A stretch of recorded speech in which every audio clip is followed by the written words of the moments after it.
Qué gusto encontrarnos de nuevo. Mi nombre es Nadia Jiménez y les doy la bienvenida a las alumnas y alumnos de lengua materna de segundo grado de secundaria. Antes de iniciar, les recuerdo que debemos seguir cuidándonos, lavando frecuentemente nuestras manos con agua y abundante jabón, usando el cubrebocas adecuadamente de forma que proteja nariz y boca.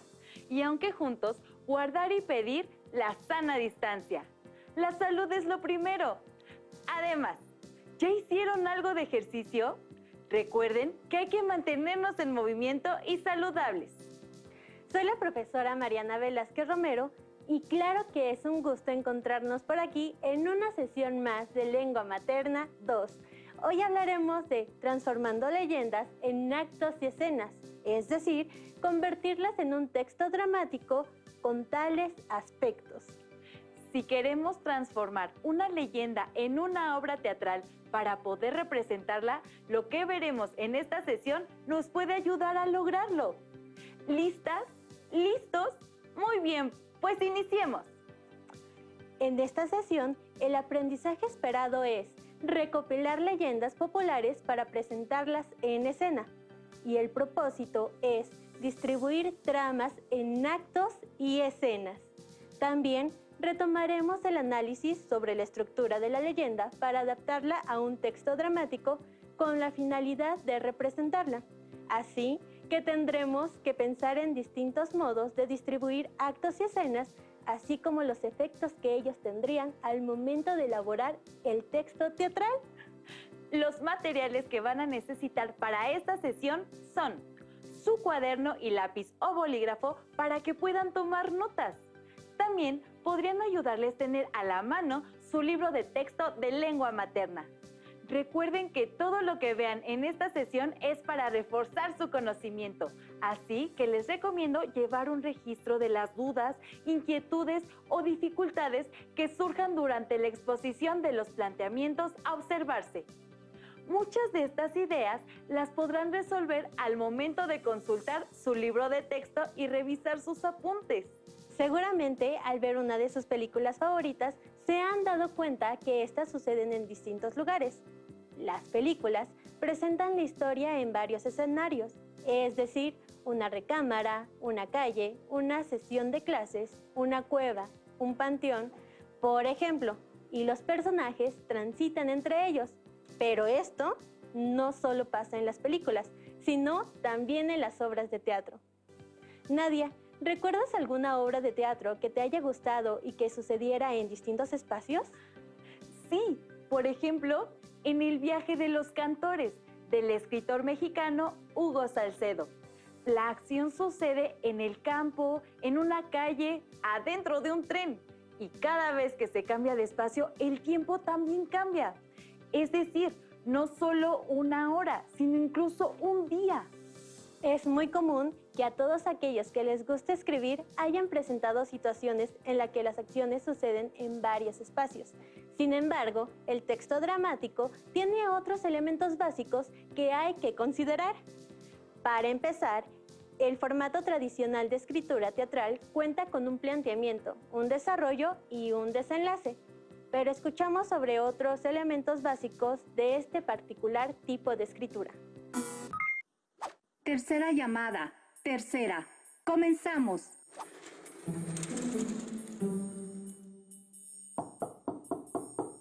¿Sí? ¿Quién es? Conteste o no abriré. Llamaré a la policía. Gritando, exaltado. No, no llames a la policía. Soy yo, tu hermano. No quería espantarte con mi forma de tocar. ¡Basta! Prenda las luces. Pero, ¿qué es lo que haces, Diego? ¿Qué? Digo mis líneas. Así está escrito en el libreto. Las acotaciones no se leen. Esta escena que acaban de ver es un ejemplo de los diálogos de un libreto. El libreto o guión teatral es un texto en el que se narra una historia formada por un planteamiento, un desarrollo y un desenlace. ¿De dónde surge la estructura del libreto o guión teatral? El filósofo Aristóteles escribió esta estructura para la literatura, que consistía en 18 puntos, distribuidos en 3 momentos para contar una historia. El primer momento es el planteamiento. En él se presentan los personajes y la situación en la que se encuentran. El segundo es el desarrollo, en el cual ocurre una peripecia, es decir, una situación adversa que origina un conflicto para uno o varios de los personajes.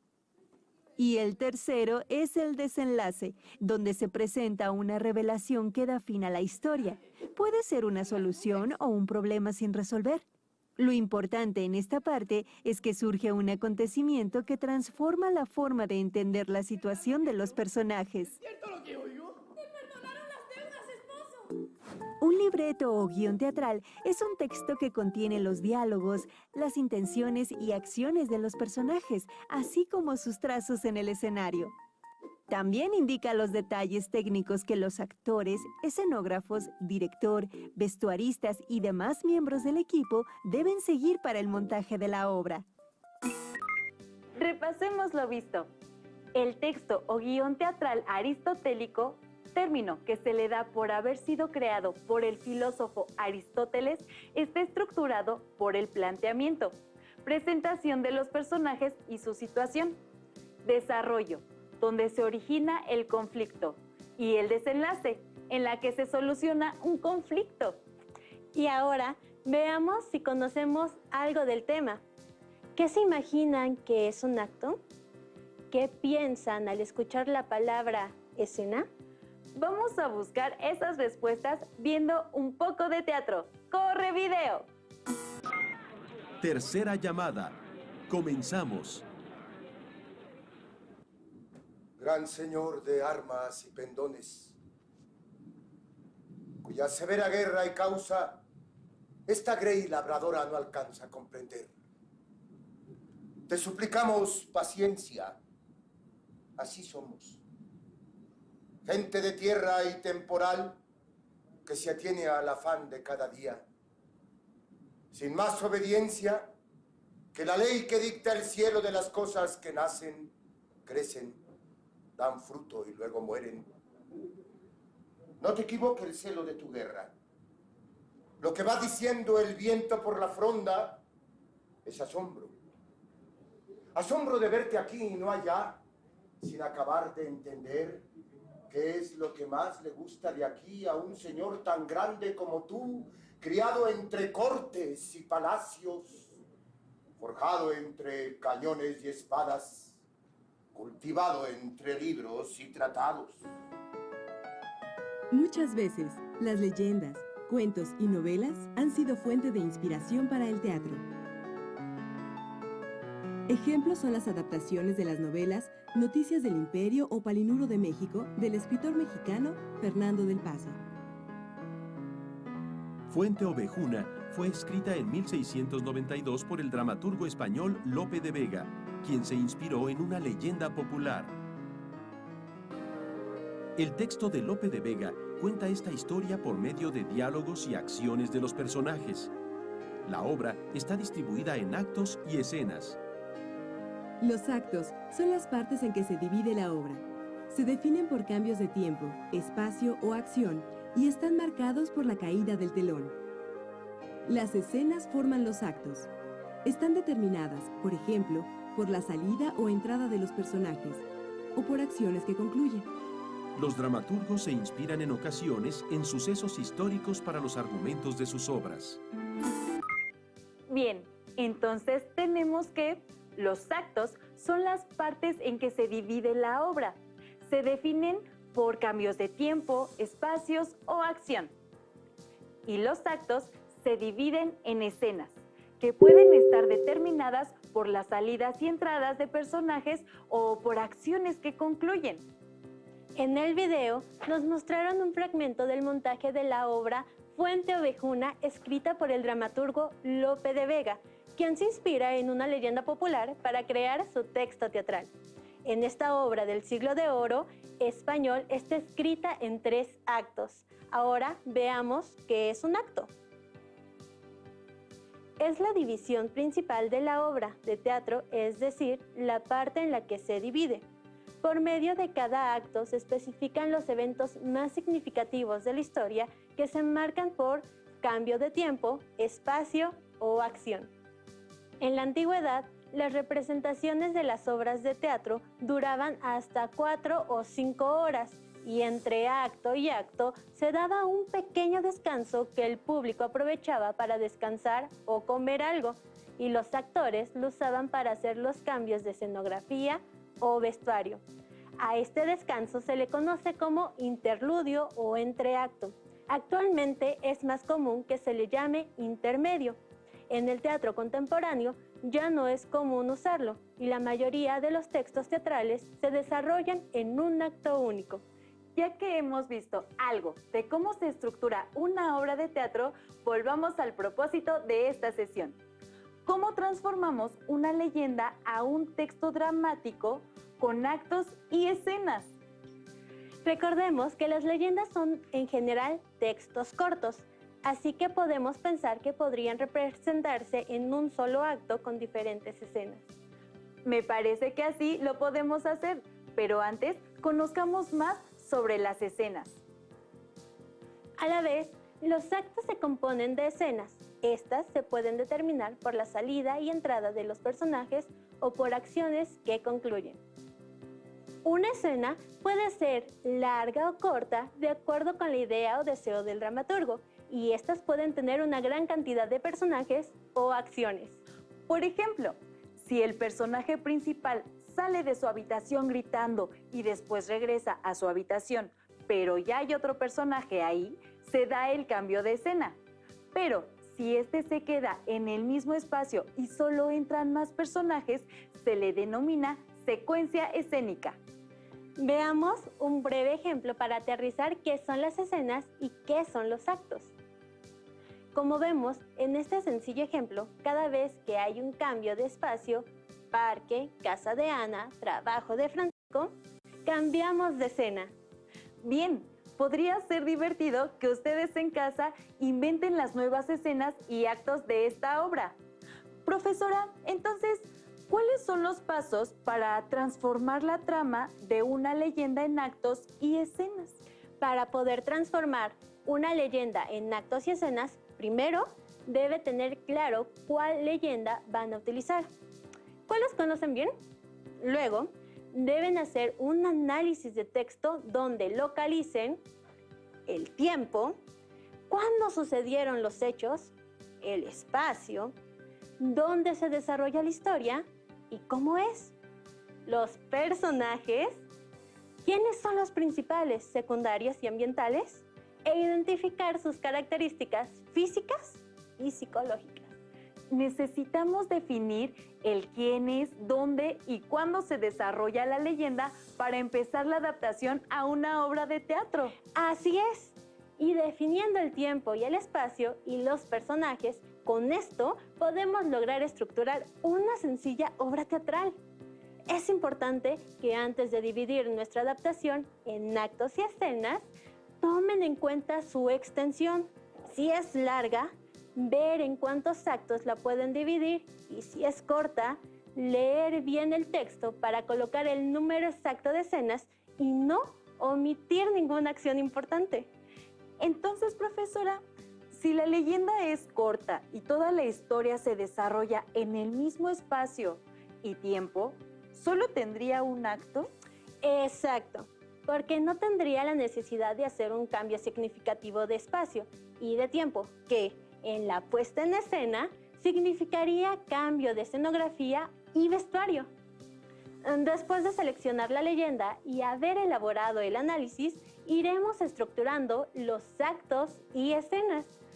¿Sabían que los dramaturgos, cada vez que van a elaborar un texto teatral, se imaginan las acciones que realizarán los personajes en cada escena? Así que cuando ustedes lean la leyenda que seleccionaron, dejen volar su imaginación y piensen en cómo esa leyenda podría verse en el teatro.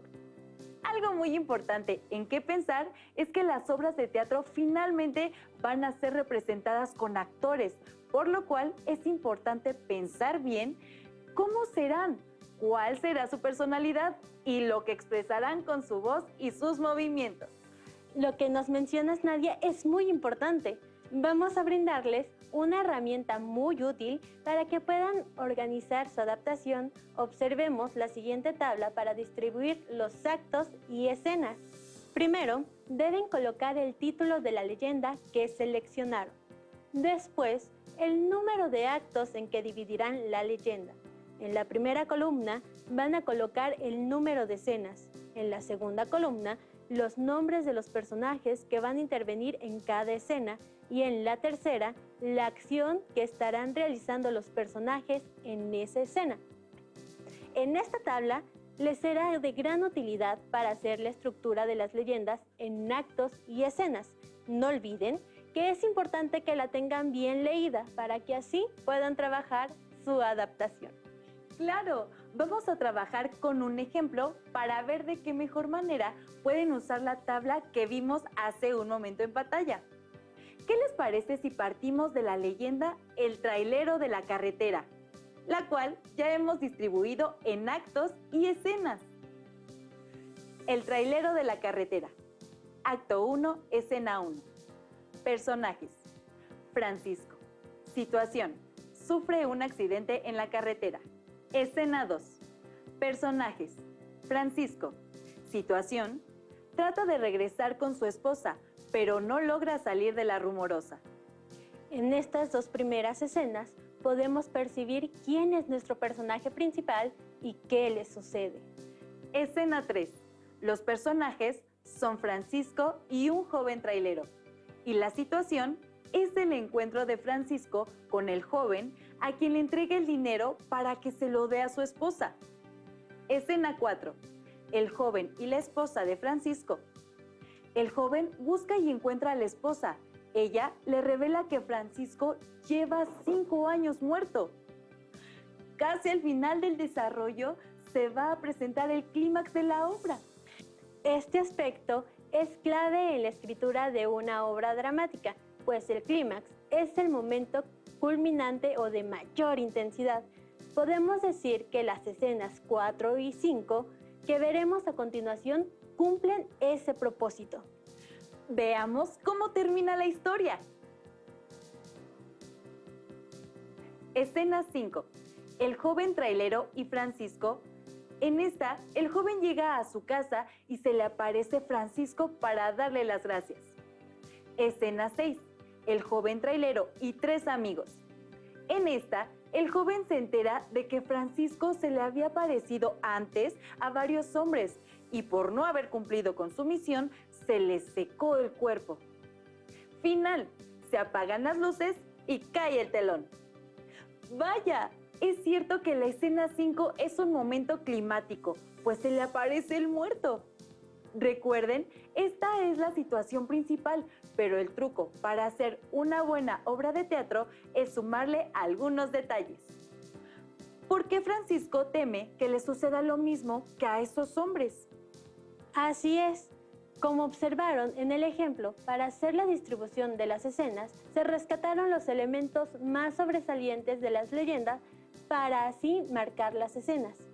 Este esquema les servirá para luego incorporar las acotaciones y los diálogos, como lo vimos en el primer video. Como vieron, la leyenda El trailero de la carretera es una narración corta y se puede presentar en un acto. Aunque se presente en un acto, se pueden percibir los elementos que conforman la narración, y estos son el planteamiento, desarrollo y el desenlace. Tratemos de reflexionar a partir del siguiente cuestionamiento. ¿Utilizarían otro acto para resaltar que pasaron varios años hasta que el joven trailero encontró a Francisco? Sí, no. ¿Por qué? Ahora ya sabemos qué son los actos y las escenas y cómo podemos acomodarlos en una tabla para resaltar las acciones que van a realizar los personajes, para después realizar nuestro texto teatral con todos sus elementos. Pongamos nuestros nuevos conocimientos a prueba con el siguiente reto. Presten atención a la leyenda de la sirena de ojo de agua. Cuenta la leyenda que cada 24 de junio en la laguna de Ojo de Agua, en Orizaba, Veracruz, aparece una joven y bella sirena. Quienes la ven quedan encantados con su rostro, su figura, su melodiosa voz y sus riquezas, pues entre sus manos lleva una jícara de joyas que guarda con un encantador recelo. ¿Se pueden imaginar el lugar donde se encuentra la sirena? ¿Qué sensación les está causando? Continuemos con la lectura. La joven sirena se vale de su infinita belleza para atraerles y lograr que accedan a ayudarla. Hay veces que se encuentra nadando dentro de la laguna y consigue que vayan hasta donde ella está, y otras veces en las que observa que las víctimas no están muy convencidas. Se acerca a la orilla para hacerles una petición especial. En esta parte, ¿qué se nos está diciendo de la sirena? Como observamos, se nos describe a la sirena físicamente, además de revelarnos su treta. Sigamos con la lectura de la leyenda. La sirena de Ojo de Agua siempre busca lo mismo: que la lleven en brazos hasta la salida del municipio de Orizaba o, en todo caso, al templo que esté más cerca. A cambio de ese favor, ofrece como recompensa las joyas que tiene en las manos. Como no pueden resistirse a semejante belleza y a su dulce voz, los hombres no lo piensan dos veces antes de tomar a la bella sirena en sus brazos y emprender camino en la dirección indicada. ¿Qué es lo que quiere la sirena? Continuemos, pues ya nos acercamos al clímax y al desenlace. Sin embargo, la situación da un giro inesperado, pues una vez que la cargan y se acercan a la salida de Orizaba o a un templo aledaño, la melodiosa voz de la sirena se transforma en un grito desgarrador que ensordece a cualquiera. A su vez, su cuerpo escultural se transforma en una carga tan pesada que la víctima no puede sostenerla sin dificultad. Dicen que hasta la fecha nadie ha podido llevarla hasta donde ella pide ni quedarse con la recompensa. ¿Cuál es el clímax? ¿Qué elementos extra creen que debe tener la narración para causar el efecto de terror? ¿Por qué creen que la sirena quiere irse de allí? Pasemos a la segunda parte del reto. Pensemos en las siguientes preguntas que saldrán en pantalla. De acuerdo con la extensión de la leyenda, ¿en cuántos actos se dividirá? Inciso A, 3. Inciso B, 1. Inciso C, 2. La leyenda es corta, por lo tanto, la respuesta es B, 1, aunque también podría ser la C, es decir, 2 actos, el primero ambientado en el lago y el segundo cuando la víctima en turno decide llevarla a donde ella pide. ¿En cuántas escenas dividirías la historia? Inciso A, 1 a 3. Inciso B, 2. Inciso C, 4 a 5. La respuesta correcta es la A, por acto, ya que, como recuerdan, en el primer acto todo se desarrolla en la laguna y en el segundo estamos hablando de que la víctima camina con ella en brazos lejos de allí. Estas preguntas les serán de ayuda para cuando estructuren su leyenda en actos y escenas. Los invitamos a que sigan recopilando leyendas y seleccionen la que más les guste para adaptarla a un texto teatral. Así es, Nadia. Y recuerden que en esta sesión vimos el aprendizaje esperado. Recopila leyendas populares para representarlas en escenas y nuestro propósito fue distribuir tramas en actos y escenas. Con este nuevo conocimiento ya pueden pensar en cómo distribuir la leyenda que seleccionaron en actos y escenas. ¿Y por qué no? Empezar a pensar en representarla con sus amigas y amigos y familiares como si fuera una obra teatral. Cuando reciban los aplausos, les gustará seguir haciéndolo. En su libro de Lengua Materna 2 podrán encontrar leyendas y ejemplos de cómo elaborar la estructura de los actos y escenas. También pueden entrar a la página de Conalitec para buscar distintos libros de lengua materna y ampliar los conocimientos adquiridos en esta sesión. Gracias por compartir con nosotros esta sesión de Lengua Materna 2, a la que titulamos Transformando las leyendas en actos y escenas. Hemos aprendido algo nuevo juntos. Y si quieren volver a ver la sesión, consulten los horarios de repeticiones de Aprende en Casa 2. ¡Hasta